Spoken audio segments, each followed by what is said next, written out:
জয় Madhusudan MgI কিচেনে সকল বন্ধুদের স্বাগত জানাচ্ছি।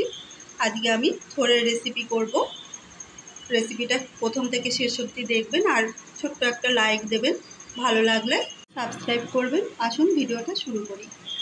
দিয়ে দিচ্ছি সামান্য সরষের তেল, দিয়ে দিচ্ছি ক্যাপসিকাম কুচি, এবার দিয়ে দিচ্ছি নারকেল কোড়া,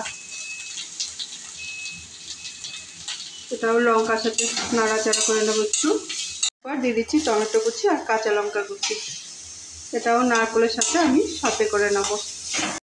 নারকেলের কালারটা চেঞ্জ হয়েছে, আমি এবার নামিয়ে এটা ঠান্ডা করতে দেবো। ওর মধ্যে সামান্য নুন দিচ্ছি আর দিয়ে দিচ্ছি সামান্য হলুদ। সঙ্গে সঙ্গে আমি আলুটা দিয়ে দেবো যাতে আলুর কালারটা ধরে যায়। আলু সুন্দর করে ভেজে নিয়েছি, আমি এবার এটা নামিয়ে নেব। দিয়ে দিচ্ছি সর্ষের তেল, দিয়ে দিচ্ছি একটা এলাচ, দুটো শুকনো লঙ্কা, সর্ষে আর দিয়ে দিচ্ছি একটু হিং। হিঙের গন্ধ ছেড়ে দিয়েছে, এবার আমি দিয়ে দিচ্ছি এর মধ্যে থোড়।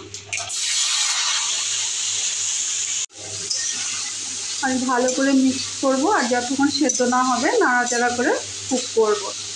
দিয়ে দিচ্ছি চাপা। থোড়টা সেদ্ধ হয়ে গেছে, এবার আমি দিয়ে দিচ্ছি আলু ভাজা।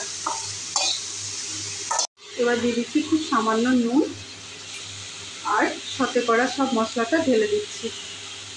আলু আর থোড় আর মশলা ভালো করে মিশিয়ে নেব। একটা ভাজা মশলা তৈরি করব, তার জন্য দিয়ে দিচ্ছি 1 চামচ মতো জিরে ভাজার গন্ধ ছেড়েছি। এবার আমি দিয়ে দিচ্ছি 1/2 চামচ মতো সর্ষে আর গ্যাসটার পাশে বন্ধ করে দিচ্ছি সামান্য রাঁধুনি। আমি এটা সামান্য নাড়তে থাকবো। লো ফ্লেমে চাপা দিয়ে কুক করেছি, দুবার মাঝে এসে নাড়িয়েছি, এবার তৃতীয়বার হবে। আমি এবার দিয়ে দিচ্ছি চিনি আর দিয়ে দিচ্ছি ভেজে রাখা মশলাটা আর খুব সামান্য নুন আর একটু জল দেব যেহেতু আলু আছে। এটাও ভালো করে মিক্স করে আরও 2 মিনিট মতো আমি কুক করবো। 5 মিনিট হয়ে গেছে, রান্নাটা রেডি।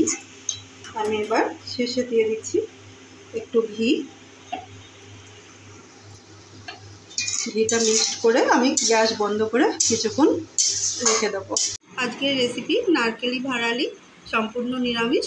রেসিপিটা ভালো লাগলে লাইক করুন, কমেন্ট করুন, সাবস্ক্রাইব করে আমার সঙ্গে থাকুন।